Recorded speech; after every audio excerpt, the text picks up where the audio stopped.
တရားလူတရားပြန်ရှားသွားတယ်။ဘာကြီးရတော့ကြည့်ရမထေးတော့တကယ်တော့မိုးလိုက်ရပဲနဲ့ညာနာဘဝနဲ့လူဝိနဲ့ပြိပယ်ဆံရတယ်သူပါဝင်တဲ့ပုဂ္ဂိုလ်ရှိတယ်။အစုလက်ချက်လေးအဆိုအတိတ်ကရန်ရွရန်လာရှိခဲ့ဘူးလေဘလူးဘဝရောက်နေတဲ့ပုဂ္ဂိုလ်ရဲ့လက်ချက်ဆိုပြီးတော့ပြောတယ်ဘလူးမဘဝရောက်တဲ့လက်ချက်ပြောကြတယ်ကြည့်ကြည့်ပေါ့အတိတ်ဘဝကတော့ဟုတ်ပါတယ်ဒီပုဂ္ဂိုလ်ကသူ့ရုပ်ပါတယ်သူရန်ရွရန်လာထားခဲ့တော့သူ့အခါကြီးဝင်ပျော်ပါဖို့ဆိုဒီဒါသာမဖြစ်တဲ့ဘဝခေါ်လဲခေါ်ကြသေးတယ်ကိုကြတော့အဆက်မပေးတဲ့ပြင်တက်ပြီးတော့သူ့လက်ဝဲကျင်လာတယ်ယူသေးတယ်ဒီပုဂ္ဂိုလ်လေးယောက်ကထေသားလေးယောက်ကမိဘရန်လာအရှိန်နဲ့အင်မတန်ရုပ်ပါတဲ့ပုဂ္ဂိုလ်တွေသူရုပ်ပါတယ်ဟုတ်တယ်အတိတ်ဘဝဒါပေမဲ့ဘဝခါရတဲ့ဘဝအညိုတေးကဆူတောင်းနေတဲ့လက်ထားပြီးလိုက်ခဲ့တာခုတော့သူလက်စားချေရတဲ့ဘဝတွေ့ကြည့်ဘူးသူသေသက်ပြန်သက်ကဘုဆူတောင်းတဲ့တက်ကလိုက်ရတယ်ဒါပေမဲ့အပုဂ္ဂိုလ်ရဟန္တာဖြစ်နေကြတယ်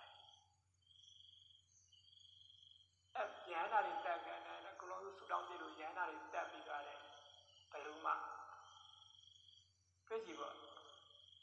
နောင်ဘဝမှာအရဟတခါရကကံနဲ့ဘယ်မှာကြာမယ်တွေ့ကြည့်ခုချိန်အဘလူးမှချမ်းသာနေရမလားဘူးလောင်နေရဲမှာနေရမလားတွေ့ကြည့်အေးကြနေရမလားအေးချမ်းမှာသူရရွရန်သားကြောင့်ခါကြတော့တစ်ဖက်ကသူကခုနပြည်တိုင်းစာမောက်တက်တဲ့တတိသားကိုသူရုပ်မာတွေဖြစ်လာရင်တော့ပါပဲရန်ရွရန်သားမထားတာအကောင်းဆုံးမကောင်းတဲ့စုတောင်းတွေမထားတာအကောင်းဆုံးအဖြစ်လဲကိုစုတောင်းပြည့်တဲ့ကောသူတို့ကခုနရှင်ဘာကြီးရတာလို့ပြရမလို့သူတော်ကောင်းတွေဖြစ်နေတယ်ဆိုရင်ကိုစုတောင်းတယ်ကိုရဲ့ရင်ကိုယ့်အကူပြဒုက္ခရောက်တာရန်ရွရန်သားမထားတာကောင်းတစ်ခါသူကရုပ်မာတဲ့ပုဂ္ဂိုလ်ဖြစ်သွားရင်တော့ပြောတာပေါ့နောက်ဇလဝတ္ထုလည်းရှိသေးတာတရားကြီးနဲ့တရားငယ်တယောက်အညိုကြီးထားလိုက်တာအပြန်လည်သူနိုင်ကိုနိုင်ကိုညိုတေးထားပြီးဆူတောင်းလိုက်တာနောက်ဆုံးမြတ်စွာဘုရားလက်ထက်ဘလူးမနဲ့လူသားဘဝဖြစ်လာပြီးတော့တယောက်အနိုင်ကျင့်မှုပြန်ပြီးတော့ဖြစ်လာအေးချမ်းလာတယောက်လုံးပဲအေးချမ်းလာခုနဒီလိုတဲ့လူပတ်တဲ့ဆူတောင်းတဲ့ပုဂ္ဂိုလ်တော်ပါရရွရတာပွဲတဲ့ပုဂ္ဂိုလ်တော်အေးချမ်းလာတစ်ပတ်လုံးရရွရတာရှိတဲ့ပုဂ္ဂိုလ်ဘယ်အေးချမ်းလာသူတို့ပြန်လာတဲ့ဒုက္ခရောက်နေကြဒီကမ္ဘာနဲ့ရောက်ဒီမျိုးသမီးနဲ့ရောက်နောက်ပဲကြမှာအေးချမ်းသွားတယ်မြတ်စွာဘုရားနဲ့တွေ့ကမှတယောက်ဖွင့်လိုက်တဲ့အခါမှာတကယ်ကိုအေးချမ်းသွားတာသူတို့ဒီပဲအာဟုသူဒေါသရဲ့နှိမ့်ဆက်မှုကြောင့်အလူတွေခံရတာအေးချမ်းမှုမရကြဘူးနိုင်သွားတဲ့ပုဂ္ဂိုလ်တွေဒီပဲတကယ်အေးချမ်းမှုမရတချို့ဒီဝရနဲ့ဖရာလောင်းတွေကြားတွေမှာကြည့်ကြည့်ပေါ့ဒီဝရကဖရာလောင်းကိုနိုင်တယ်အနိုင်ယူလိုက်နိုင်တယ်အသာစီးရလိုက်တယ်နိုင်တယ်တဘဝလာကြည့်ဒါပေမဲ့တကယ်ကြတော့အဲကြတော့ဒီမှာကျတော့အဲ့လိုအနိုင်ယူပြီးတော့အကုသိုလ်လုပ်ပြီးတဲ့အကြောင်းပိုးပြီးတော့ဒီဝရပိုးခံတကယ်နိုင်လားတကယ်အနိုင်ပြောရမှုကြောင့်အေးချမ်းလားဘယ်အေးချမ်းလားဖရာလောင်းခန္တီဝါဒအသေးဘဝဖြစ်နေတဲ့ဘဝမျိုးကြည့်ဒီဝရလောင်းဖရာလောင်းကိုရွက်ဖြတ်တယ်နှာခေါင်းပြတဲ့လက်ဖြတ်ခြေဖြတ်တယ်သူဖြတ်တယ်လို့ခံရတာသူနိုင်တာပေါ့ဘယ်ရင်လို့လုပ်လို့ရတာဒါပေမဲ့တကယ်ဟောနိုင်သွားလားအဲ့ဒေါသအဲ့ရန်သူတွေအကုသိုလ်တွေအကျိုးပေးတဲ့သူမရဲကြဘူးမကောင်းတာတွေခံရတကယ်အေးချမ်းမှုရလားမရဘူးသူလုပ်ချင်တယ်လုပ်လို့ရတယ်ပျော်ရွှင်မှုအေးချမ်းမှုကခဏလေးရေရှည်မှာသူခံရတဲ့ဥစ္စာတွေအများကြီးနောက်တစ်ချို့ဆိုလို့ရှိရင်ဓမ္မပါဠိမင်းသားလေးဘဝဒါဘုရားလောင်းမှာဒီဝရက်ကတာ ကိုယ်တိုင်တွေ့ရတာကိုအပြစ်မရှိတဲ့သားသေးလေးငယ်ငယ်လေးရှိသေးတယ်တကယ်ကိုဖြူပြန်ရှင်းပြီးတော့နန်းလူနိုင်မဲ့အခြေအနေမဟုတ်သေးဘူးရေခွင်ပိုက်သားလေးပဲရှိသေးတယ်အဲ့ဒါလေးကို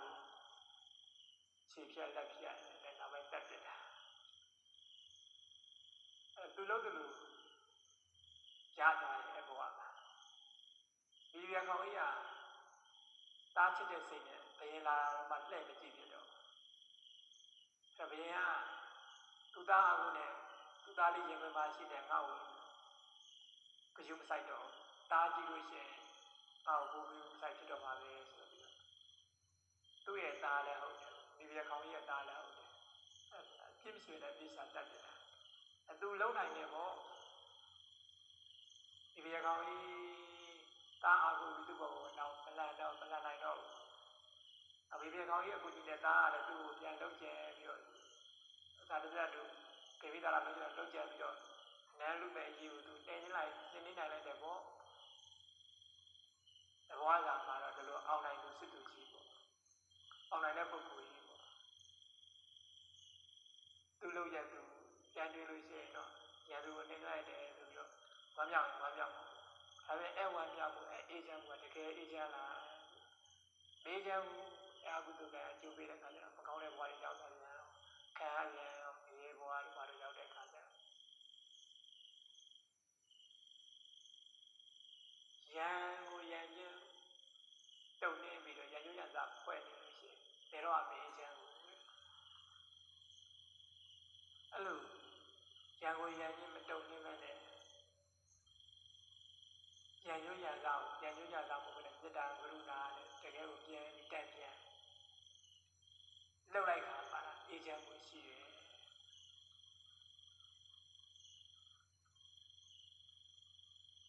ဒါကိုပြောပြီးတော့မကောင်းတဲ့ပုဂ္ဂိုလ်မကောင်းတာလုပ်ခွင့်ပေးရမှာလားအဲ့လိုတော့မဟုတ်ပါဘူးသူကသူဗေမိသာရလုပ်တယ်လို့ပေါ့ဗေမိသာရသောတာပန်ဘဝနဲ့နိုင်ငံအုပ်ချုပ်သွားတာပဲမကောင်းတဲ့ပုဂ္ဂိုလ်လူဒီလိုက်ပြီးတော့လိုက်တက်ဖြတ်နေတဲ့ပုဂ္ဂိုလ်တိုင်းလွတ်ထားရင်လူတိုင်းကုန်တက်ခံရမှာပေါ့အဲ့ပုဂ္ဂိုလ်တော့ဆွဲပြီးတော့ထိန်းရမှာတိုးချီကျိုးတဲ့ထောင်ချတဲ့အဲ့မဲ့သူ့ဖြစ်စေခြင်းနဲ့ဒုက္ခရောက်စေတဲ့စိတ်ပေါ့သူ့ကိုကြောင်းနေတဲ့ပုဂ္ဂိုလ်တွေမခံအောင်ပြတာလို့လည်းဥပဒေရှိတိုင်းလေးလောက်ကသူ့ကိုလွတ်ပြတာတော့လွတ်လိုက်လို့ရှိရင်မကောင်းတဲ့ပုဂ္ဂိုလ်ကြီးပြန်သွားသွားရင်လောကသားတွေကိုဆင်းရဲမှာဆိုလို့နောင်ပုဂ္ဂိုလ်တွေမလောက်အောင်လောကရှိဥပဒေတိုင်းလေးဆောင်ရွက်ပေးရသောတာပန်ပြည်တရားဝင်ဆက်ရှိပြီပေါ့ဒေါသမပါပဲနဲ့ကျန်တဲ့ပြည်သူတွေသူ့ဘောမေတ္တာမထားနိုင်တော့ကျန်တဲ့ပြည်သူတွေဘောမေတ္တာထားသူ့ဘောလည်းမေတ္တာထားလို့ရအတိုင်းတုတ်ပြလိုက်သူ့အကုသိုလ်ပုံများမှာနောက်ဆုံးခုခေတ်ဆိုလို့ရှိရင်ကျတရင်တွေကြည့်လိုက်ဘုရားတွေဘာသာမတူလိုက်တတ်တယ်ဒီကဘုံဖရာတွေချနေကြတာလေစိတ်တွေကိုကြောင်းနေတယ်ဝင်ပြနေကြတာတလက်တွေနဲ့ဘာသာမတူကောင်းကင်ဘုံရောက်မယ်ဆိုရှောက်ပြီးတော့ဘောတုကရှောက်ပြီးတော့ပေးထားလိုက်တဲ့ခါကျတော့ပါရတဲ့ဘာသာအယူဆတွေနဲ့တဲပေးထားတယ်တကယ်အဟုတ်မဲ့ပြီးရှောက်လုပ်လိုက်ကြတယ်အပုဂ္ဂိုလ်တွေလွတ်ပေးထားလို့ရှိရင်ကျန်တဲ့ပုဂ္ဂိုလ်တွေအကုန်လုံးခံရတူဥပဒေတိုင်းတချို့တွေဆောင်ရွက်ပေးရယတ္တဝိရနဲ့ဆောင်ရွက်ပေးရဒေဝိတာရသောတာပန်ကြီးအုပ်ချုပ်သွားတာဒေါသမပါဆိုတော့ဒါဘယ်သက်သာလဲဆိုတော့ဉာဏ်ဝိညာဉ်ချင်းမတုံနေနဲ့ဉာဏ်ဝိညာဉ်ချင်းမတုံနေလို့ရှိရင်အေးချမ်းမှုတကယ်အေးချမ်းမှုဆိုပြီးတော့ဒုစရိုက်ဓမ္မတွေလွတ်ပေးထားမယ်လုံးဝမြတ်စွာဘုရားရဲ့ဝါရာကြီးကအကုသိုလ်ဓမ္မတွေလွတ်ပေးထားမယ်လွတ်ပေးထားမယ်ဆိုတဲ့အစွန်းရောက်တဲ့တွေ့ရောက်တော့မှာဆိုလို့မဟုတ်တချို့အရေးကြတော့နိုင်ငံနဲ့ပတ်သက်လို့လုံတဲ့လုံးနဲ့ဗေမိတာရလို့တစ်ခါမှမေတ္တာထားပြီးတော့လုံတယ်ဉာဏ်နဲ့ပုံပဲမေတ္တာလေးနဲ့ဉာဏ်ကိုတုံနေတာမေတ္တာလေးနဲ့လုံတာနောက်ဆုံး သားသမီးတယောက်ကအပြစ်လုပ်တယ်မိဘရိုက်တယ်ဒေါသနဲ့ရှူရူရိုင်းကိုရိုက်ချပလိုက်တယ်အကလေးကသူ့အပြစ်သူမမြင်ပဲနဲ့မိဘကိုနေလေးမကျေနပ်ချက်ပြန်ပြီးတော့ရောက်ချလာမိဘသူ့ကိုမြစ်တာပြန်ချူစားပြောတယ်ဒါနဲ့ဒီပြစ်ပြီးလောက်တာဟုတ်တယ်မို့လားလွတ်ထားရင်ဖေးချမ်းပေးမရရင်မင်းတော့ပိုးဆိုးနေအဲဒီကတော့အဖေကလောက်တဲ့လောက်ကမင်းပေးပြီးရိုက်ကမယ်ပြောပြီးတော့မြစ်တာလေးတဲ့ပြုံးလေးတဲ့မပြုံးတော့မှမြစ်တာလေးကြီးပြီးတော့တာသမီးရိုက်တယ်လို့ရိုက်လိုက်တယ်အခါမှာတန်ပေးတယ်လို့ပေးလိုက်တယ်အဲ့ဒါကြည့်ကိုအဲ့လိုတာသမီးကိုမဆုံးမဘူးလွတ်ထားတယ်တော့ဆုံးမမိဘလည်းဆုံးမဒေါသကြီးနဲ့မဆုံးမတာမကောင်းဘူးလို့ပြောတာအဲ့ခုနကလိုတာသမီးကိုပြုံးချိုပြစ်တာတဲ့ပြောနေတာပြစ်တာလေးနဲ့သူ့ပြစ်သူနေအောင်ပြောတော့နေပြီးတော့တန်ပေးတယ်ပြီးရိုက်တယ်ဆိုအခါတူကလည်းအပြုံးပြန်ပြီးတော့ပြင်ပါမိဘကိုပြန်ပြင်ပါသူသိပြန်ရှိတော့သူ့ပြစ်သူမြင်သွားတာသမီးဆိုတာလွတ်ထားမယ်လို့ပြောတာပေါ့မိဘဆိုတာလွတ်မထားဘူးဒေါသနဲ့ကတုတ်ပြန်တယ်တာသမီးကသူ့ပြစ်သူလည်းမိဘကိုဒေါသနဲ့လာပြီးတော့ပြန်ပြီးတော့တုတ်ပြန်ပြင်ပါလိုက်တယ်အဲ့မိဘအဆုံးမမှလည်းဟုတ်တယ်မိဘဝတရားဒေါသနဲ့မပေါအောင်ရှောင်ကြရမှလည်းဒါတရားသဘောတစ်ခုပဲဒီတိုင်းနဲ့ရန်ကိုရန်နဲ့မတုံနေရမှာအဲ့ဒါတရားသဘောရန်ကိုရန်တုံနေလို့ရှိရင်ငြိမ်းချမ်းမှုတကယ်မရဘူးမေတ္တာနဲ့တုံပြန်မှငြိမ်းချမ်းမှုရဒါလည်းဧတော်ဓမ္မောတဏ္ဍရောပဲဒါရှေ့အောင်တကယ်သူတော်ကောင်းတွေအစင်လာတကယ်ရှေ့အစင်လာတကယ်ငြိမ်းချမ်းမှုအစင်လာဆိုတော့ပဲအများတစ်ခွင့်ထိအောင်အေးချမ်းရင်ဒီတရားဒီလိုသဘောပဲရှိတယ်လှုပ်ပေးထားမှလားမကောင်းတာတွေလှုပ်ပေးထားမှတော့မဟုတ်ဘူးပေါ့တချို့အတွေကကိုပုဂ္ဂလိကဆိုလို့အာတိဝရစပါလာတယ်လူမိုက်ရှောင်တဲ့ရှောင်ရတာသူလှုပ်ထားရင်ငြိမ်းခံနေရမှာမဟုတ်ဘူးငြိမ်းပြီးတော့ကုန်းပြီးတော့သူလှုပ်တဲ့နေရာကိုစွတ်ပြီးတော့တိုးရသင်္ကန်းတော်လို့ဆိုလို့အာတိဝရစပါလာတယ်ရှောင်တဲ့လားရှောင်ရဒါပေမဲ့သူ့ကိုအကြောင်းပြုပြီးတော့ရန်ညိုးတွေဒေါသတွေမဖွဲဘူးအဲ့လိုဖွဲ့လို့ရှိရင်အေးချမ်းမှုမရဘူးမကောင်းတဲ့ဒုစရိုက်သမားတွေကိုဥရိယပြိပင်အောင်မတားဆီးအောင်ပြပေးအောင်လို့ပြောတာမဟုတ်ဒီသဘောတရားရန်ညိုးရန်စားမထားလောကကောင်းတဲ့အချုပ်ကောင်းလောကတော့ထားတဲ့ကောင်းတဲ့ဥပဒေလောက်တဲ့လောက်တဲ့ဗေဒတာရလုပ်လို့ရတယ်ကောရပဲပြင်ရေးပဲကောရပဲပြင်ဆိုတဲ့ကတွေ့ကြည့်ပါငါးပါးဒီကလုံးနေသူတစ်ပါးကိုတတ်စေခြင်းနဲ့စိတ်မရှိဘူးအဲ့